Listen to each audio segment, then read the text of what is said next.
الحمد لله الذي جعل البيت مثابة للناس وأمنا، وأشهد أن لا إله إلا الله وحده لا شريك له، الذي أثنى على عباده المؤمنين بالفلاح، وأشهد أن محمدا عبد الله ورسوله وصفيه من خيرة خلقه وحبيبه، الذي بلغ الرسالة وأدى الأمانة ونصح الأمة فكشف الله به الغمة.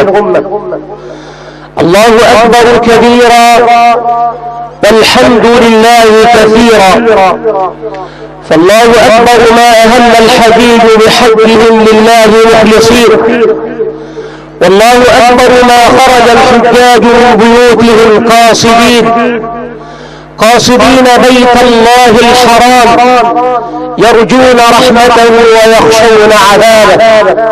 وأذن في الناس بالحج يأتوك رجالا وعلى كل ضامر يأتين من كل فج عميق ليشهدوا منافع لهم.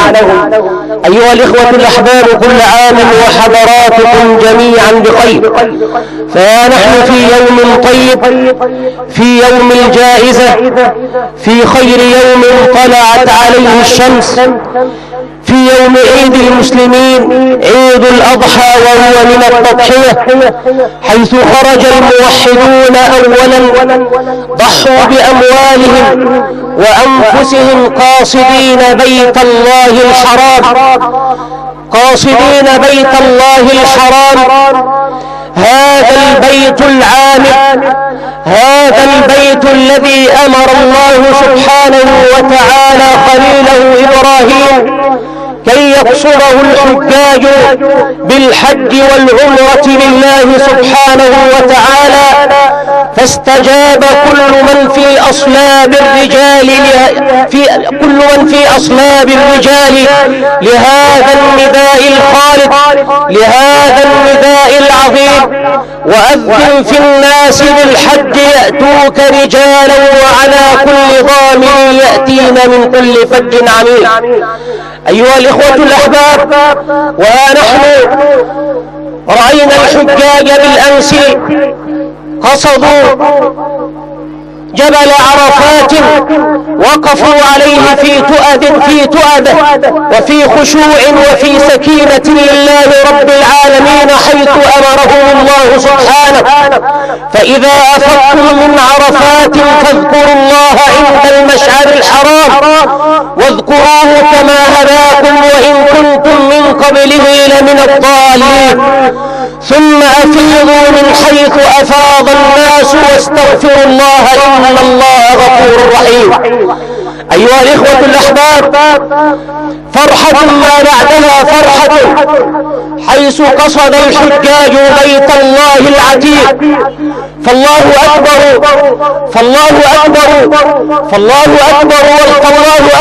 كبيرا، والحمد لله كثيرا على هذه النعمة وعلى تحقيق الركن الأعظم من أركان الإسلام، فالحج عرفة أيها الإخوة المسلمون، هذا الركن الأعظم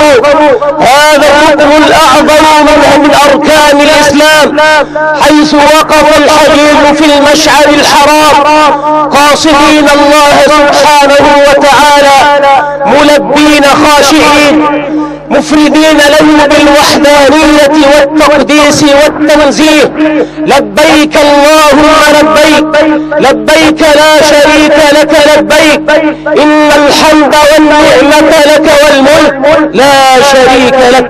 نداؤهم واحد وتقديسهم واحد، يرجون إلها واحدا، فباهى الله سبحانه وتعالى بهم أهل السماء: انظروا يا ملائكتي إلى عبادي هؤلاء، أتوني من كل فج عميق، أتوني شعثا غبرا، يرجون رحمتي ولم يروا عذابي.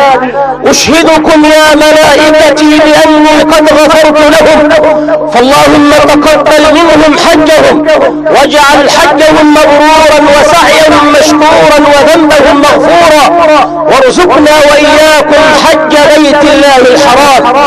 فالله أكبر ما طاف الحجيج بالبيت، والله أكبر ما سعى الحجيج كذلك بين الصفا والمروة، والله أكبر ما قام الحجيج مصلين ركعتين خلف مقام إسماعيل، والله أكبر حيث ذهب الحجيج إلى منى وباتوا بها وخرجوا في اليوم التاسع من ذي الحجة وهو بالأمس قاصدين جبل عرفات، قاصدين هذا الركن الأعظم، وهم في يوم النحر في خير يوم طلعت عليه الشمس، يوم الحج الأكبر.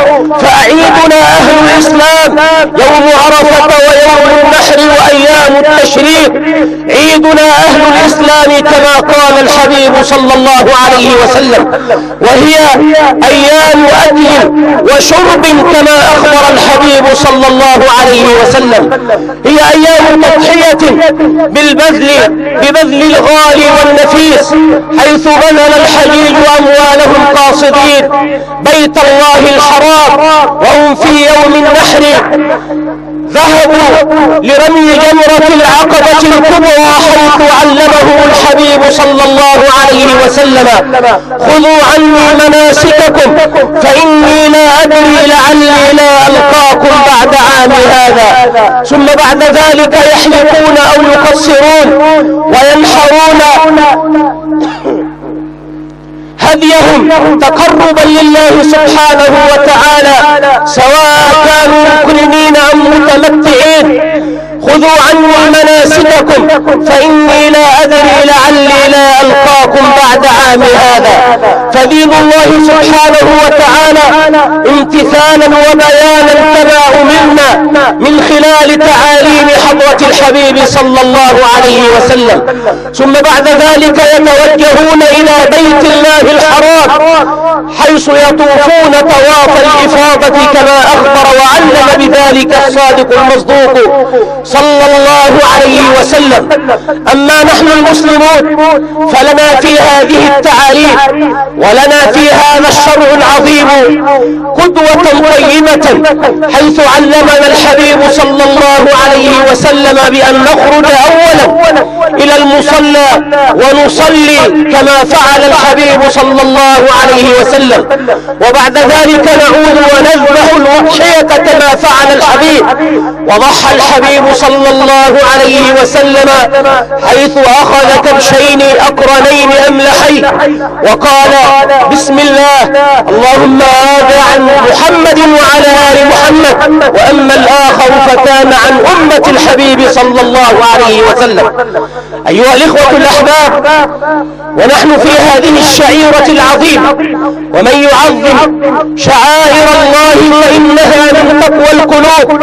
وتذكر يا أخي بأن هذه الأضحية هي من التضحية، حيث يتذكر المسلمون في ربوع الأرض بمشارقها ومغاربها هذه الشعيرة الطيبة المباركة التي افتدى الله سبحانه وتعالى نبيه إسماعيل، الذي جعله الله سبحانه وتعالى لأبيه هدية بعد طول من العمر، حيث رزق إياه بعد 80، وبعد ذلك يؤمر بأن يذبح هذا الولد أو هذا الغلام الصغير. لكن انظروا إلى هذه الحكمة الإلهية: وفديناه بذبح عظيم. وقبل كل ذلك كان البلاء الأعظم من الله سبحانه وتعالى للخليل إبراهيم، الذي رزق فلذة كبده بعد أن تخطى 80 من عمره، ومع ذلك إن هذا لهو البلاء المبين.